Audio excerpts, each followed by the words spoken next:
नमस्कार दोस्तों, एक बार फिर स्वागत है आपका आपके अपने चैनल नई उमंग में। तो आज हम इस वीडियो के माध्यम से बात करने वाले हैं। अभी हाल ही में एमपीपीएससी ने एक नई भर्ती का नोटिफिकेशन जारी किया है और वो किस चीज़ का है। एमपीपीएससी स्टेट सर्विस रिक्वायरमेंट 2023 का नोटिफिकेशन आपका जारी कर दिया गया है, जिसके अकॉर्डिंग अगर बात करें तो आपसे टोटल 427 पदों के लिए भी ऑनलाइन आवेदन आमंत्रित किए गए हैं। तो इस वीडियो के माध्यम से हम डिस्कस करने वाले हैं कि एमपीपीएससी स्टेट सर्विसेज का सिलेक्शन प्रोसेस क्या रहेगा, एमपीपीएससी स्टेट सर्विसेज का एग्जाम पैटर्न क्या होगा, एमपीपीएससी स्टेट सर्विसेज का सिलेबस क्या रहेगा, एमपीपीएससी स्टेट सर्विसेज की सैलरी क्या रहेगी, और भी बहुत सारी बातें जो आपके मन में Madhya Pradesh PSC state services online application form 2023 के बारे में आपके जितने भी डाउट बने वो सारे डाउट इस वीडियो के माध्यम से डिस्कस करने वाले हैं। अगर आपके मन में कोई डाउट रह जाता है तो आपको इसी वीडियो के डिस्क्रिप्शन में लिंक मिल जाएगा, आप उस लिंक पर क्लिक करके सारी जानकारी देख सकते हो। इसके अलावा आप नीचे दिए गए कमेंट बॉक्स में कमेंट करके पूछ सकते हो, आपकी तुरंत सहायता की जाएगी। तो चलिए शुरू करते हैं आज की जानकारी को। आज की जानकारी किस चीज़ के बारे में है, Madhya Pradesh civil services vacancy 2023 का नोटिफिकेशन आपका जारी कर दिया गया है। मध्य प्रदेश लोक सेवा आयोग यानी एमपीपीएससी ने अपनी अधिकारी वेबसाइट पर राज्य सिविल सेवा और वन सेवा के लिए अधिसूचना जारी की है।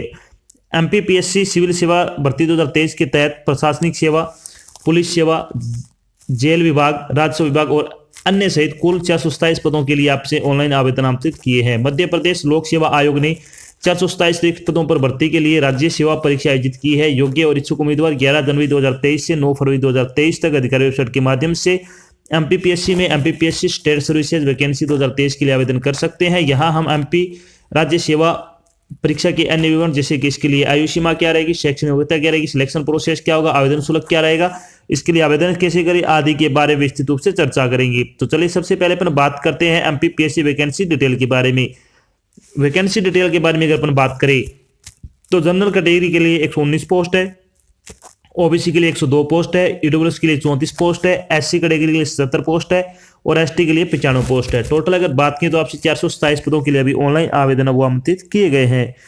चलिए अब बात कर लेते हैं इन पदों के लिए आपकी शैक्षणिक योग्यता क्या रखी गई है। शैक्षणिक योग्यता के बारे में अगर बात करें तो कोई भी स्नातक यानी किसी भी विषय में अगर आपने ग्रेजुएशन कर रखी है या फिर आप ग्रेजुएशन के अंतिम वर्ष में जो अपने रिजल्ट का इंतजार कर रहे हैं, एमपीपीएस राज्य सेवा परीक्षा के लिए आवेदन कर सकते हैं। यानी अगर आपने फाइनल कर रखी है या फिर आपने फाइनल के पेपर दे रखे हैं, आपका रिजल्ट आना बाकी है, तो आप इसके लिए अप्लाई कर सकते हो। चलिए बात करते हैं एज लिमिट के बारे में।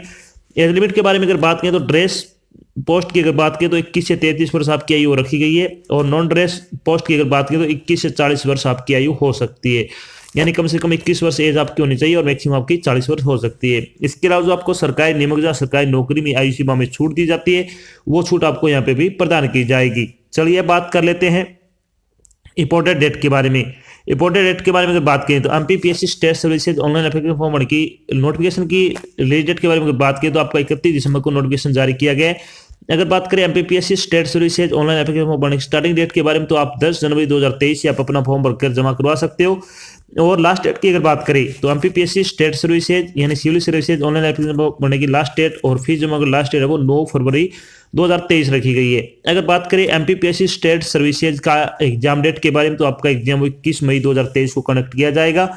अगर आप अपने फॉर्म में कोई करेक्शन करना चाहते हो तो आपको 16 जनवरी से लेकर 11 फरवरी 2023 तक का आपको समय दिया गया है। यानी आप 16 जनवरी से लेकर 11 फरवरी 2023 तक आप अपने फॉर्म में कुछ एडिट वगैरह करना चाहते हो तो इसमें आप एडिट कर सकते हो।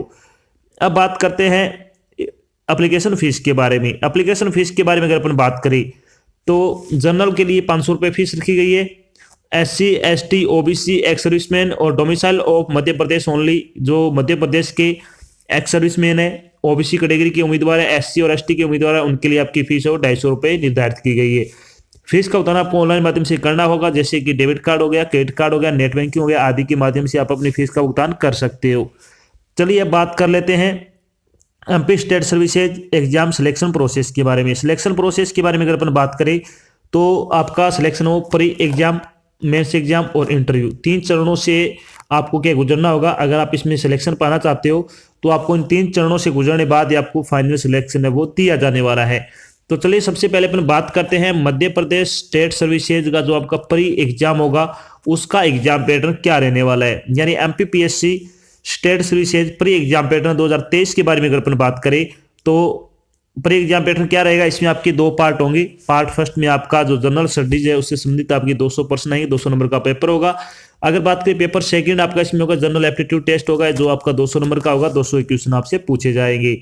चलिए बात करते हैं थोड़ी पेपर के बारे में। तो पेपर ऑब्जेक्टिव टाइप का होगा, 200 नंबर का होगा।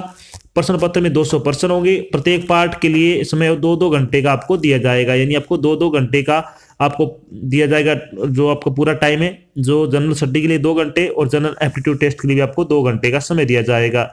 चलिए बात करते हैं MPPSC state services pre exam के सिलेबस के बारे में। सिलेबस के बारे में अगर बात करें तो जनरल स्टडी में आपसे क्या क्या पूछा जाएगा, इसमें आएगा general science and environment, current events of national and international importance, history of India and independence India, India and world geography, Indian polity and economic, sports, geography, history and culture of MP, polity and economic of MP, information and communication technology से संबंधित आप question इसमें पूछे जाएंगे। चलिए बात कर लेते हैं अब जनरल एप्टीट्यूड का सिलेबस क्या रहेगा। तो इसमें क्या क्या आएगा, इसमें आ जाएगा कॉम्प्रिहेंशन आ जाएगा, इसके अलावा interpersonal skill, logical reasoning and analysis, analytical ability, decision making and problem solving, basic numeracy और हिंदी लैंग्वेज कॉम्प्रिहेंशन स्किल जो कि 10वीं के लेवल तक की आपकी पूछी जाएगी। तो ये हो गया आपका पेपर सेकंड का सिलेबस। चलिए अब बात करते हैं जब आपका प्री एग्जाम पास हो जाएगा उसके बाद आपको मेंस एग्जाम के लिए बुलाया जाएगा। तो MP state services mains exam pattern 2023 के बारे में अगर बात करें तो इसमें लगभग आपके 6 पेपर होंगे। 6 पेपर में अगर बात करें तो पेपर फर्स्ट क्या रहेगा आपका, पेपर फर्स्ट होगा जनरल स्टडी का, 3 घंटे का समय दिया जाएगा, 300 नंबर का होगा। पेपर सेकंड भी आपका जनरल स्टडी का रहेगा, इसमें भी आपको 3 घंटे का समय दिया जाएगा, 300 नंबर का होगा। पेपर थर्ड आपका सामान्य अध्ययन थर्ड का रहेगा, 3 घंटे का समय दिया जाएगा, 300 नंबर का होगा। पेपर फोर्थ आपका जनरल स्टडी का रहेगा, फोर्थ इसमें आपका 3 घंटे का समय होगा, 200 नंबर का रहेगा। पेपर फिफ्थ आपका जनरल हिंदी का रहेगा, 3 घंटे का समय दिया जाएगा, 200 नंबर का होगा। पेपर सिक्स की अगर बात करें तो हिंदी ऐसे राइटिंग का होगा, 1 घंटे का समय दिया जाएगा, 100 नंबर का होगा। तो इस तरह से आपसे टोटल 6 पार्ट का आपका क्या ये एग्जाम आयोजित किया जाएगा। चलिए बात करते हैं थोड़ी एमपीपीएससी स्टेट सर्विसेज का जो आपका मेंस एग्जाम होगा इसका सिलेबस क्या रहेगा। MPPSC mains exam paper first general study का सिलेबस क्या रहेगा आपका, इसमें आएगा general science and environment, current events of national और international importance, history of India and independent India, geography, Indian polity and economic, sports, geography, history and culture of MP, polity and economic of MP, information and communication technology.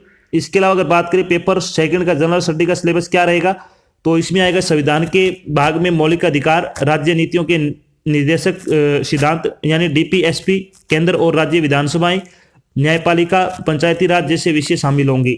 इसके अलावा सामाजिक विधान के लिए राज्य और केंद्रीय कैबिनेट द्वारा पारित चालू विधेयकों और एक बहस में लोगों पर अधिक ध्यान केंद्रित करना होगा। इसके अलावा जो सोशल सेक्टर सेगमेंट के तहत हेल्थ सर्विसेज, टेक्नोलॉजिकल इंटरवेंशन जैसे फैमिली हेल्थ, कल्चर, मार्क्स के क्षेत्र से आपसे क्वेश्चन पूछे जाएंगे। इसके अलावा जो एक इच्छुक व्यक्ति को एलिमेंट्री एजुकेशन और लड़की शिक्षा से संबंधित मुद्दों पर वर्तमान अपडेट पर विशेष ध्यान देने के साथ साथ एजुकेशन सिस्टम के बारे में पढ़ना होगा। इसके अलावा एचआरडी और इंटरनेशनल ऑर्गेनाइजेशन से विषयों पर एक सरल वाचन पर्याप्त होगा, यानी आपको ये चीजें वो पढ़नी है। बात करते हैं जनरल स्टडी का सिलेबस पेपर थर्ड का क्या रहने वाला है। इसमें आएगा विभिन्न राज्य सेवा परीक्षाओं के विपरीत यानी विरुद्ध, जैसे कि एमपीपीएससी अपने मुख्य परीक्षा में तर्क और डेटा व्याख्या जैसे विषयों में शामिल करेगा। एक उम्मीदवार को अभ्यास करने पर ध्यान केंद्रित करना चाहिए, जैसे कि basic university, statics, profit and loss, mensuration संबंधित आपके टॉपिक पूछे जाएंगे। सामान्यीकृत विज्ञान और प्रौद्योगिकी के मुद्दों को भी उम्मीदवारों द्वारा पढ़ा जाना चाहिए। ऊर्जा, पर्यावरण, सतत विकास और भारतीय अर्थव्यवस्था जैसे विषयों को बुनियादी एनसीईआरटी के संबंध में समझा जाना होगा। चलिए बात करते हैं पेपर फोर्थ का आपका जनरल स्टडी का सिलेबस क्या रहेगा। तो इसमें आ जाएगा emotional intelligence, corruption, human need and motivation, philosopher, thinker, social worker और रिफॉर्म्स, एप्टीट्यूड और केस स्टडी से संबंधित आप क्वेश्चन आएंगे। इसमें पेपर फिफ्थ का सिलेबस क्या रहेगा, तो इसमें आपका हिंदी लैंग्वेज से संबंधित आपका क्या इसमें आएगा सारा का सारा। इसके अलावा जो पेपर 6 होगा वो आपका एससी से संबंधित होगा, इसमें आपसे एससी लिखवा के देखा जाएगा जो भी आपके करंट मुद्दे चल रहे हैं उनसे संबंधित। अब बात करते हैं जब आपका मेंस एग्जाम हो जाएगा तो उसके बाद आपको इंटरव्यू के लिए बुलाया जाएगा। तो एमपीपीएससी सिविल सर्विसेज का इंटरव्यू आपका 175 नंबर का आयोजित किया जाएगा। तो आपको क्या 175 नंबर का आपका ये इंटरव्यू होगा, उसमें आपको कितने नंबर लेके आने वो आपको दूसरी वीडियो में बताया जाएगा। अब बात करते हैं जब आपको फाइनल सिलेक्शन हो जाएगा तो आपकी सैलरी क्या रहेगी। सैलरी के बारे में अगर बात करें तो मध्य प्रदेश स्टेट सर्विसेज सैलरी के बारे में अगर बात करें तो जो आपकी पोस्ट है, अगर उससे पहले बात करते हैं बाकी पोस्ट के बारे में, तो नायब तहसीलदार एमपी सबऑर्डिनेट अकाउंट सर्विसेज की अगर बात करें तो 9,300 रुपये से लेकर 34,800 रुपये, प्लस में आपका ग्रेड पे 36 रुपये आपको दिया जाएगा। असिस्टेंट कन्वर्टर और फॉरेस्टर की अगर बात करें तो 15,700 रुपये से लेकर 39,100 रुपये, और साथ में आपको ग्रेड पे 5400 रुपये दिया जाएगा। बाकी आपकी जितनी पोस्ट बची है उनके लिए आपकी 15,700 से लेकर 39,100 रुपये, प्लस में ग्रेड पे 5400 रुपये आपको दिया जाएगा। तो आपको बहुत अच्छी सैलरी दी जाने वाली है। अगर आप योग्यता रखते हो तो आपको फॉर्म जरूर अप्लाई करना चाहिए। तो ये तो थी आज की एक छोटी जानकारी जिसके माध्यम से हमने डिस्कस किया कि अभी हाल ही में मध्य प्रदेश में स्टेट सर्विसेज की वैकेंसी का नोटिफिकेशन आपका जारी कर दिया है। साथ में हमने डिस्कस किया कि एमपीपीएससी स्टेट सर्विसेज का सिलेक्शन प्रोसेस क्या रहेगा, MPPSC civil services pre exam pattern क्या होगा, इसका मेंस एग्जाम पैटर्न क्या रहेगा, एमपीपीएससी सिविल सर्विसेज का जो प्री एग्जाम का सिलेबस क्या रहेगा, मेंस एग्जाम का सिलेबस क्या रहेगा, और भी बहुत सारी बातें जो आपके मन में Madhya Pradesh state services online application form 2023 के बारे में जितने भी डाउट बने थे वो सारे डाउट हमने यहाँ पे क्लियर कर दिए हैं। आशा करते हैं हमने आपको जो जानकारी प्रोवाइड करवाई वो आपको अच्छी लगी है, समझ में आई है। अगर जानकारी अच्छी लगे तो इस वीडियो को लाइक और शेयर जरूर करिए। अगर आप चैनल पर नए तो चैनल को सब्सक्राइब कर लेना, और साथ में आपको बेल आइकन दे रखा है उसको प्रेस कर लेना ताकि जब भी कोई नई जानकारी डाल जाए आपके पास उसका नोटिफिकेशन आ जाए और आप जल्द से जल्द की जानकारी ज्वाइन कर सको। तो आज की जानकारी बस इतना ही, मिलते हैं एक नई जानकारी के साथ, तब तक के लिए जय हिंद, जय भारत, धन्यवाद।